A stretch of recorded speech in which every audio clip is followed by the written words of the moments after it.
Hey everyone, welcome to Our Small Footprint. Now, I forgot to do an intro for this video yet again, and it is only, 5 or 6 degrees out here, and I'm making coffee for the morning, and I'm in my dressing gown, but you know, that's life. So, welcome to today's video. If you're new here, my name is Nyssa, and we are a family of 8 who live off-grid in Australia. And today's video is food prep, so I did a whole bunch of sourdough for this video to share with you, and I've got my recipe for my hamburger buns and stuff in the comments, so feel free to have a look at that and give that a go. And yeah, so that is today's video, and I will see you again in the next couple of days. Bye.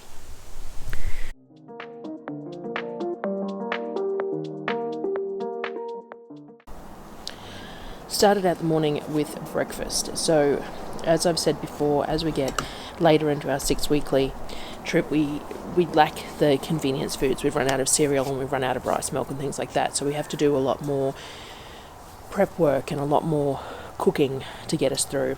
And this isn't a bad thing, it just means that the workload has changed and the timing has changed. So for breakfast this morning, I did a bit of a frittata up. So I diced up some potatoes really small, a whole bunch of them, enough to put in the big cast iron pan, and I leave the skins on my potatoes and just clean them nicely and dice them up really small.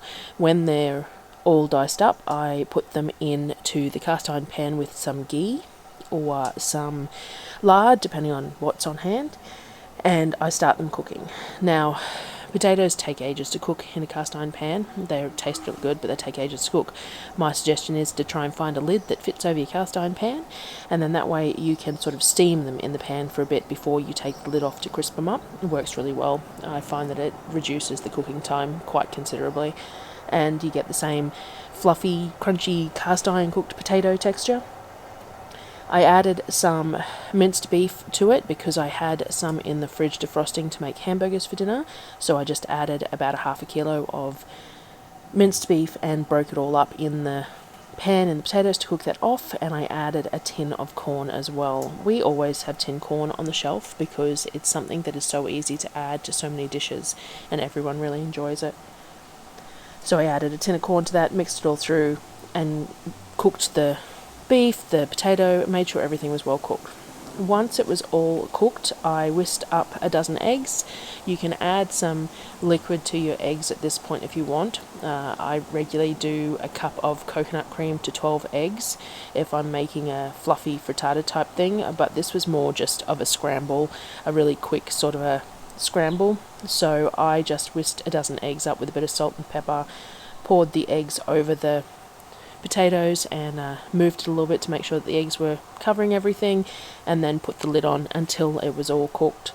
Once it was all cooked, it doesn't have to be perfectly cooked, but once it was all pretty well cooked, I just cut it into pieces and served it up on plates for the kids, and we had it as well. But that's what breakfast was this morning. Everyone enjoys it, and it's a nice filling, a very wholesome type breakfast, nice good protein levels and things like that, and hot breakfast in summer is always appreciated. I had made some dough the night before, so I had made a couple of batches of dough, some for hamburger buns and some for scrolls. These are both basically the same ratios of dough, and I will put them in the comments because I really like this dough. I've gotten it to a point that I really find it works for me. So I pulled the first double batch of the dough out and I made it into hamburger buns. Now, I was just going to cut it into pieces and use those pieces to make the hamburger buns, but I couldn't help myself and I had to weigh it because I wanted all my hamburger buns to be the same size.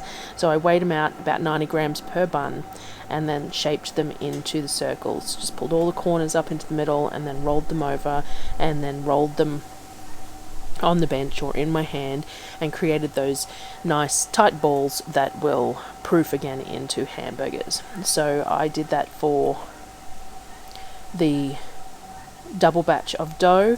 They ended up being a tray of 12 and a tray of 8, I think it was, so about 20 of those hamburger buns. You want to put them on the trays with enough distance between them because they're going to expand and rise because they're having a second proof here.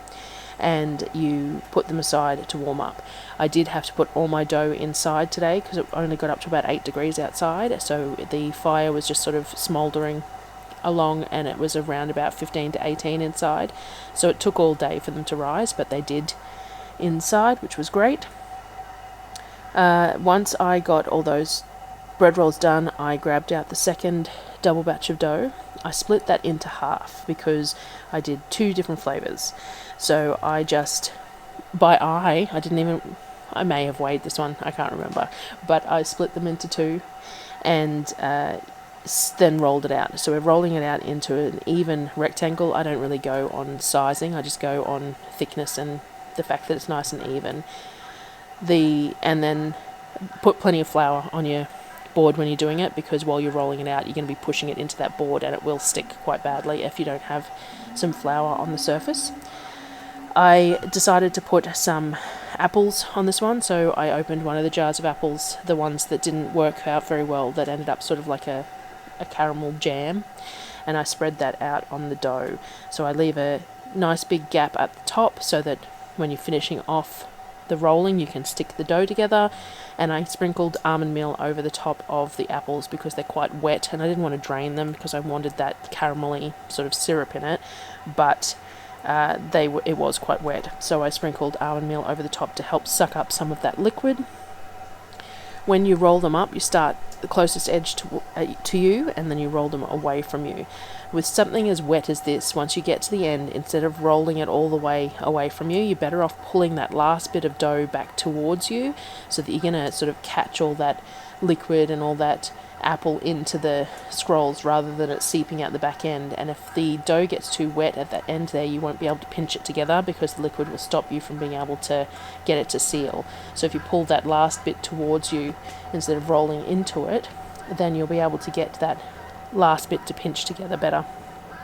Well, that has been my experience anyway.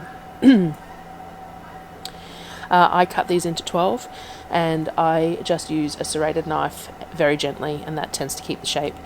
Some people use floss and things like that. That's too much effort for me, so I just use a serrated knife and gently saw through it. It works fairly well. They stay fairly uniformly circular. I don't have a problem with it, and I can stop before I hit my dough mat without doing any damage to the dough mat. So I always cut them into 12. I cut them into half, and then each half into half, and then each quarter into 3, and then put them on a tray to do their second rise. I rolled out the other half the same way, just rolled it out in a bit of flour flat and to the same sort of proportions, and I filled this one with some brown sugar cinnamon mix. So it's cold, so nothing's soft, so I melted some ghee in a pan. I didn't measure any of this, I just did it by eye, but I melted some ghee in a pan and then added cinnamon and sugar and mixed it through to make sort of a paste.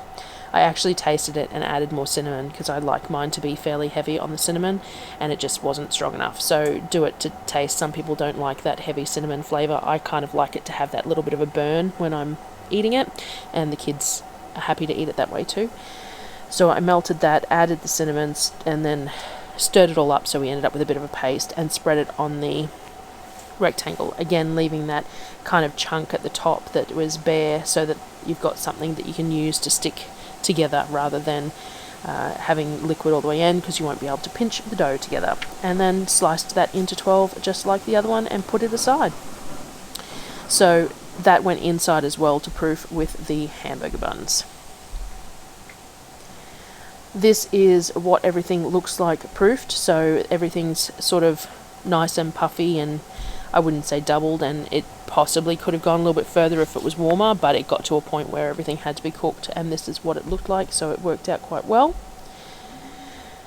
And this is the scrolls and what they looked like once they were cooked, and the inside of them, they're very soft, very fluffy, not cakey at all though, because I have no eggs in my dough, which I think is what I needed to do. I tried so many different doughs. I think lack of eggs is really what works for me, because I want it to be chewy like bread.